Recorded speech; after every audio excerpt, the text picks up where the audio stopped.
સમાચાર રાજકોટથી દૂધની ડેરીઓ પર આરોગ્ય વિભાગના દરોડા। દૂધમાં ભેળસેળની બાતમીના આધારે તપાસ હાથ ધરવામાં આવી। ગાંધીનગરની આદેશ બાદ એક્શનમાં આવ્યું છે આરોગ્ય વિભાગ। મનપાની ટીમે 2 દિવસમાં 30 દૂધની ડેરીઓમાં નમૂના લીધા છે। મહત્વપૂર્ણ છે કે અવારનવાર રાજકોટમાં અખાદ્ય ખોરાકનો જથ્થો છે એ ઝડપાતો હોય છે, ત્યારે આરોગ્ય વિભાગે ફરી એકવાર દૂધની ડેરીઓ પર તપાસ હાથ ધરી છે, દરોડા પાડ્યા છે। ગાંધીનગરથી આદેશ આપ્યા બાદ એક્શનમાં આવ્યું છે આરોગ્ય વિભાગ।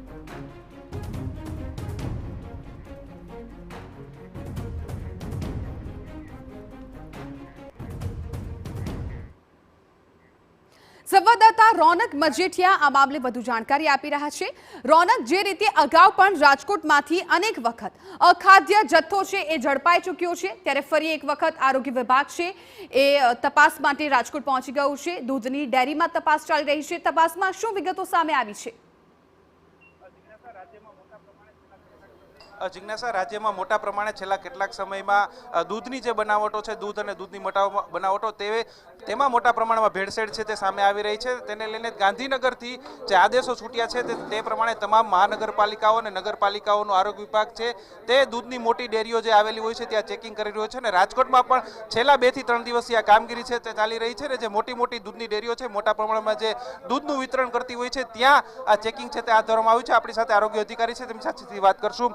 સર, શું કહેશો, છેલ્લા 2 થી 3 દિવસથી મનપા તમામ મોટી ડેરીઓમાં ચેકિંગ કરી રહ્યું છે, શું વિગતો સામે આવી છે? વડી કચેરી ગાંધીનગર છે, ત્યાંથી પણ સમગ્ર ગુજરાતમાં ડ્રાઈવ ચાલી રહી છે। અત્યારે રાજકોટ કોર્પોરેશનમાંથી 30 થી વધુ ડેરીઓમાંથી અલગ અલગ દૂધના નમૂના લેવામાં આવેલ છે। સર, શું સામે આવ્યું છે ને દૂધમાં એક તો ભેળસેળ કઈ રીતે થતી હોય છે? દૂધની અંદર અત્યારે ભેળસેળ તપાસવા માટે રાજકોટ કોર્પોરેશનમાં જે સરકારશ્રી દ્વારા અપાયેલી છે, જે ફૂડ સેફ્ટી ઓન વ્હીલ્સ, તેમાં રહેલા મિલ્કો સ્કેનથી લગભગ 30 થી વધુ પરીક્ષણ આપણે કરતા જ હોઈએ છીએ નિયમિત પ્રમાણે। ઉપરાંત વેપારીઓમાં પણ એટલી જાગૃતિ આવી છે કે આપણે કયા પ્રકારનું દૂધ લેવું, છતાં પણ જો કોઈ પણ પ્રકારનું ભેળસેળયુક્ત દૂધ એ લોકોને પાસે આવી જાય છે તો એ લોકો પણ એના લેવલે પરીક્ષણ કરતા હોય છે। અત્યારે આપણે જે જનરલી જે દૂધમાં આપણા ફેલ નમૂના આવે છે, એમાં મુખ્યત્વે મિલ્ક ફેટનું પ્રમાણ ઓછું હોય અને પાણીનું પ્રમાણ હોય, ક્યારેક કોઈક અંશે એમાં વેજીટેબલ ફેટ ઉમેરેલો હોય, તેવા પ્રકારની ભેળસેળ અત્યારે ક્યારેક સામે આવી રહી છે। આ પ્રકારની ભેળસેળથી લોકોના આરોગ્યને કેટલું જોખમ રહેલું હોય છે? જનરલી તો આ એક પ્રકારની છેતરપિંડી જ છે લોકો સાથે, કે જે ગુણવત્તામાં હલકું બનાવે એ પ્રકારની, અને એના માટે એજ્યુકેશન કાર્યવાહી કરવામાં આવતી હોય છે।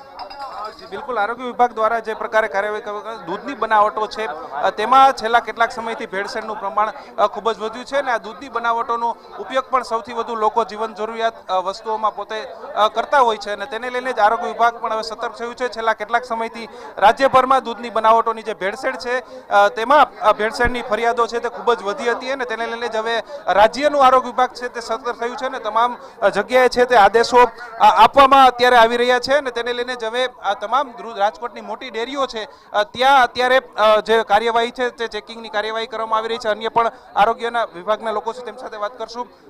શું કહેશો, કઈ પ્રકારે દૂધમાં ભેળસેળ થતી હોય છે?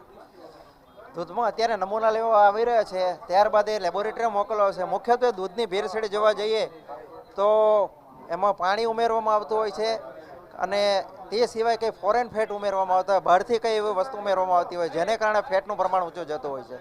દુકાનના માલિક, ડેરીના માલિક પણ આપણી સાથે છે।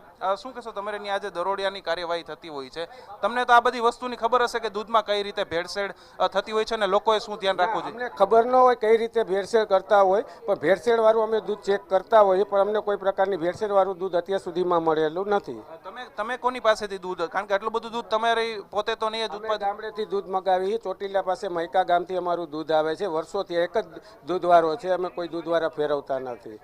અત્યારે ડેરીના માલિકો તો દાવો કરી રહ્યા છે કે તેઓ કોઈ પણ પ્રકારની ભેળસેળ કરતા નથી, પરંતુ સાચી વાત તો જ્યારે આ દૂધના નમૂના આવશે ત્યારે જ ખબર પડશે કે તેઓ ખરેખર ભેળસેળ આ દૂધમાં કરે છે કે પછી માત્ર જે શુદ્ધ દૂધ આપવાના દાવો કરે છે તે જે પરિણામ આવશે ત્યારબાદ જ ખ્યાલ પડશે। અત્યારે જો વાત કરવામાં આવે તો આ દૂધ છે તેની ઘટતા કેટલી છે ને તેમાં કઈ પ્રકારનું જે પ્રકારે અત્યારે ભેળસેળ કરવામાં આવી રહી છે કે નહીં તેનું અત્યારે જે ચેકિંગ છે તે ચાલી રહ્યું છે, અને તેને લઈને હવે દૂધના નમૂના અત્યારે હાલ લેવામાં આવ્યા છે ને આગળ જતા આ નમૂના આવ્યા બાદ ખબર પડશે કે આ દૂધમાં ખરેખર ભેળસેળ થાય છે કે કારણ કે છેલ્લા કેટલાક સમયથી રાજ્યમાં આ પ્રકારે જે નમૂના ભેળસેળ થતી દૂધની બનાવટો છે તેનું પ્રમાણ વધ્યું છે ને આ દૂધની બનાવટોમાં જો ભેળસેળ હોય તો ખૂબ જ આરોગ્યને સૌથી વધુ નુકસાન છે તે કરતી હોય છે. છેલ્લા કેટલાક સમયથી રાજ્ય અને જે દેશની વાત કરવામાં આવે તો હાર્ટ એટેકના પ્રમાણમાં પણ ખૂબ જ વધારો આવે છે ને તેની પાછળ આ પ્રકારના જ ક્યાંક ને ક્યાંક બનાવટો ખાવાના કારણો પણ સામે આવી રહ્યા છે. જોવાનું રહેશે કે આ